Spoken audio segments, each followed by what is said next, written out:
Hello बच्चों, कैसे हैं आप लोग।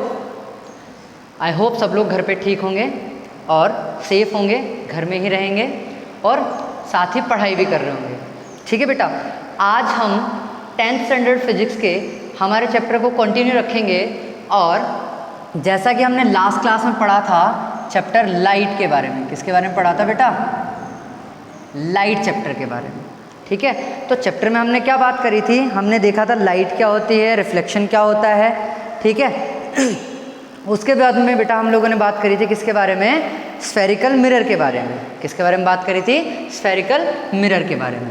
तो स्फेरिकल मिरर से रिलेटेड हमने कुछ टर्म्स देखी थी और स्फेरिकल मिरर के टाइप्स देखे थे। ठीक है, अब ध्यान से देखना बेटा, हम स्फेरिकल मिरर के कुछ रूल्स देखेंगे जिनसे हम क्या कर सकते हैं? इमेज फॉर्म करें। क्या करें बेटा? इमेज फॉर्म करें। तो ध्यान से देखेंगे, आज हम पढ़ेंगे rules to form by spherical mirror. By spherical mirror. ठीक है बेटा, ध्यान से देखना, कॉन्वेक्स और कॉन्केव दोनों के लिए सेम ही रूल्स यूज़ करने हैं हमें। चाहे कॉन्वेक्स मिरर हो चाहे कॉन्केव मिरर हो, हमें दोनों के लिए क्या करना है बेटा? सेम ही रूल्स क्या करने हैं? फॉलो करने हैं। ध्यान से देखना, बहुत बहुत इंपॉर्टेंट है। अगर ये रूल्स समझ आ गए तो कोई सा भी रे डायग्राम बनाना हार्ड नहीं होगा, और अगर ये रूल्स नहीं समझ में आए तो एक भी रे डायग्राम बन नहीं पाएगा। ठीक है बेटा, तो ध्यान से देखना हमें करना किस तरीके से है। ठीक है, देखो फर्स्ट रूल हमें देखना है बेटा। ठीक है, हम लेके चल रहे हैं कॉन्केव मिरर। कौन सा लेके चल रहे हैं? कॉन्केव। आप कोई सा भी मिरर ले सकते हैं। ठीक है, ये देखो बन गया कॉन्केव मिरर। केव सरफेस जो है, इनर सरफेस जो है, कैसे बिहेव करे? As a reflecting surface. ठीक है, यहाँ से हमारे पास चली जाएगी प्रिंसिपल एक्सिस। इस पॉइंट को हमने याद करो क्या बोला था? पोल बोला था। ठीक है, ये मैंने बोल दिया यहाँ पे क्या है इसका? प्रिंसिपल फोकस है, और यहाँ पे कहीं पे सेंटर ऑफ कर्वेचर है। ठीक है बेटा, यहाँ पे ध्यान देने लायक बात, ध्यान से सुनना। सेंटर ऑफ कर्वेचर जो पॉइंट होता है ना, उसी पॉइंट को एक और नाम हम दे सकते हैं क्या? 2F भी से बोल सकते हैं। क्या बोल सकते हैं बेटा? 2F। मतलब पोल से जितनी डिस्टेंस ये है उतनी ही डिस्टेंस ये होगी, तो F प्लस F कितना हो जाएगा हमारे पास? 2F हो जाएगा। ध्यान रखना। ठीक है, और प्रिंसिपल फोकस और पोल की जो डिस्टेंस होती थी इसे हम क्या बोलते थे बेटा? फोकल लेंथ बोल देते थे। क्या बोलते थे बेटा? फोकल लेंथ बोलते थे। ठीक है, याद आया? तो अब देखो पहला रूल क्या बोलता है? पहला रूल बोलता है जब भी कोई लाइट रे प्रिंसिपल एक्सिस के पैरेलल, प्रिंसिपल एक्सिस के पैरेलल मिरर के ऊपर क्या हो? इंसिडेंट हो। प्रिंसिपल एक्सिस के पैरेलल मिरर के ऊपर क्या हो? इंसिडेंट हो, तो आफ्टर द रिफ्लेक्शन, मतलब मिरर तक पहुंचेगी और रिफ्लेक्ट होगी, बाउंस बैक होगी उसी मीडियम में। ठीक है, after the reflection it passes from the principal focus of the mirror. किससे पास होगी बेटा? प्रिंसिपल फोकस से पास होगी। बात समझ आई बेटा? ठीक है, ध्यान देना, मैंने जिस भी डायरेक्शन में लाइट रे जा रही है उस डायरेक्शन में एरो बनाया है। इंसिडेंट हो रही है मिरर के ऊपर, रिफ्लेक्ट हो रही है प्रिंसिपल फोकस से, ये इसका प्रिंसिपल फोकस हो गया। ठीक है, नीचे की तरफ से बनाना चाहो तो नीचे से। आप देखो मैं इसको 2F को C की जगह लिख रहा हूँ, सिर्फ 2F लिख रहा हूँ। ठीक है, ठीक है, तो यहाँ से देखो इसके पैरेलल गई तो क्या हो जाएगा? यहाँ से निकल जाएगी। तो कहाँ से पास हो रही है? दोनों की दोनों पैरेलल आ रही तो प्रिंसिपल फोकस से निकलेंगी। मतलब जब भी लाइट रेस प्रिंसिपल एक्सिस के पैरेलल इंसिडेंट होंगे मिरर के ऊपर, वो कहाँ से निकल जाएंगी बेटा? प्रिंसिपल फोकस से पास होंगी। ये पहला रूल हो गया। ठीक है, अब ध्यान से देखेंगे सेकंड रूल को भी, ध्यान से देखना। ठीक है, अगेन मैंने बना लिया स्फेरिकल मिरर। और कौन सा स्फेरिकल मिरर है अपने पास में बेटा? कॉन्केव मिरर है। ये हो गया अपना प्रिंसिपल एक्सिस, और ये पॉइंट हो गया हमारा पोल हो गया। बात समझ आई बेटा? यहाँ हमारा हो गया अगेन फोकस पॉइंट और ये हो जाएगा सेंटर ऑफ कर्वेचर, या उसी नाम दे देते हैं हम 2F बोल देते हैं। ठीक है, सेकंड रूल ध्यान से देखना, जब भी कोई लाइट रे प्रिंसिपल फोकस से होके मिरर पे क्या हो, इंसिडेंट हो, मतलब अब इंसिडेंट कहाँ से हो रही है बेटा, वो प्रिंसिपल फोकस से क्या हो रही है बेटा, वो इंसिडेंट हो रही है। कहाँ से इंसिडेंट हो रही है बेटा, वो प्रिंसिपल फोकस से, मतलब इंसिडेंट हो रही है तो राइट रे की डायरेक्शन होगी ये वाली। ठीक है, इधर की तरफ क्या हो रही है, वो इंसिडेंट हो रही है। तो जैसे ही कोई भी लाइट रे मिरर के ऊपर प्रिंसिपल फोकस से इंसिडेंट होती है तो वो रिफ्लेक्शन के बाद में प्रिंसिपल एक्सिस के पैरेलल हो जाती है। ये लो, I repeat, whenever a light ray incident on a mirror through its principal focus, then after the reflection it becomes parallel to the principal axis। ठीक है, देखो ये इंसिडेंट होने की डायरेक्शन बता दी और ये रिफ्लेक्ट होने की डायरेक्शन बता दी। क्या देखो यहाँ से, ये पैरेलल आ रही थी तो प्रिंसिपल फोकस से निकल जा रही थी, ये प्रिंसिपल फोकस से आ रही है तो पैरेलल हो जा रही है। ये एक दूसरे के एकदम अपोजिट तो नहीं है, एकदम अपोजिट दे रखे ना बेटा, तो ध्यान रखना, पैरेलल आएगी प्रिंसिपल फोकस से निकल जाएगी और प्रिंसिपल फोकस से जाएगी तो पैरेलल हो जाएगी। बात समझ आई बेटा? ठीक है, तीसरा रूल और बहुत इंपॉर्टेंट रूल है। ठीक है, बात समझ आई?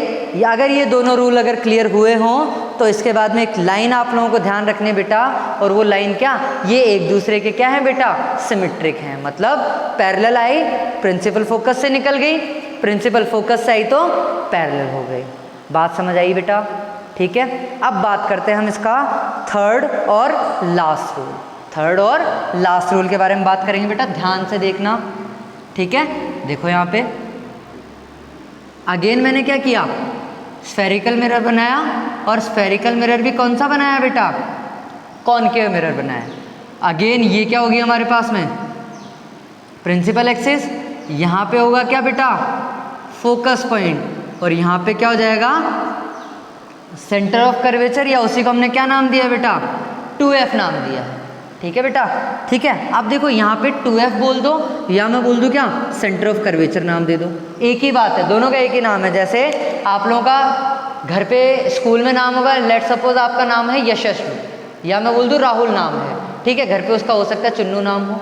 ठीक है, तो दो नाम है ना, तो इसी को मैं या तो सेंटर ऑफ कर्वेचर बोल दूँ या फिर 2F बोल दूँ, एक ही बात है। ठीक है, अब देखो थर्ड रूल क्या बोल रहा है, कोई एकदम बड़ा इजी है, ध्यान से देखना। जब भी कोई लाइट रे मिरर के ऊपर सेंटर ऑफ कर्वेचर से होके फॉल होती है, मतलब कुछ इस तरीके से, जब भी कोई लाइट रे सेंटर ऑफ कर्वेचर से क्या हो बेटा, मिरर के ऊपर क्या हो, फॉल हो। ठीक है, मिरर के ऊपर क्या हो रही है, फॉल हो रही है।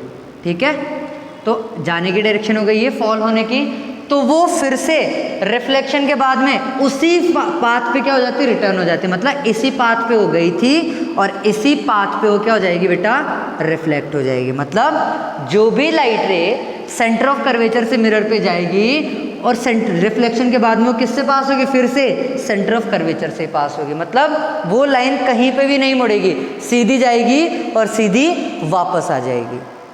समझ आया बेटा? ये तीन रूल्स हैं, चाहे तुम लोग कॉनकेव मिरर के लिए यूज़ करो, चाहे कॉन्वेक्स मिरर के लिए यूज़ करो, इन तीन रूल्स के बिहाफ पे हमारे सारी इमेजेस फॉर्म हो जाएंगी, चाहे वो कॉनकेव मिरर के लिए हो, चाहे वो कॉन्वेक्स मिरर के लिए हो। ठीक है, मैं एक बार फिर से इनको तीनों को फटाफट से रिवाइज कर दे रहा हूँ। इसके बाद में जो अगला लेक्चर होगा उसमें हम कॉनकेव से मिरर फॉर्मेशन देखेंगे, और जो उससे अगला लेक्चर होगा उसमें कॉन्वेक्स से हम लोग देखेंगे। ठीक है बेटा, तो ध्यान से देखना। पहला रूल क्या है, जब भी लाइट रे प्रिंसिपल एक्सिस के पैरेलल स्फेरिकल मिरर पे इंसिडेंट होगी तो रिफ्लेक्शन के बाद में वो किससे निकल जाएगी, प्रिंसिपल फोकस से निकल जाएगी।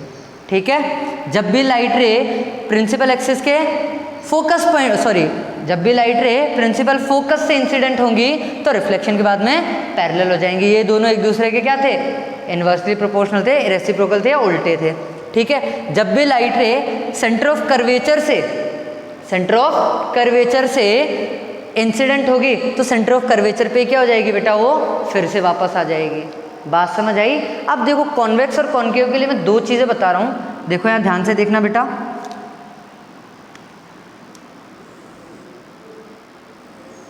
ठीक है, ये हो गया हमारा प्रिंसिपल फोकस और ये हो गया हमारा 2F।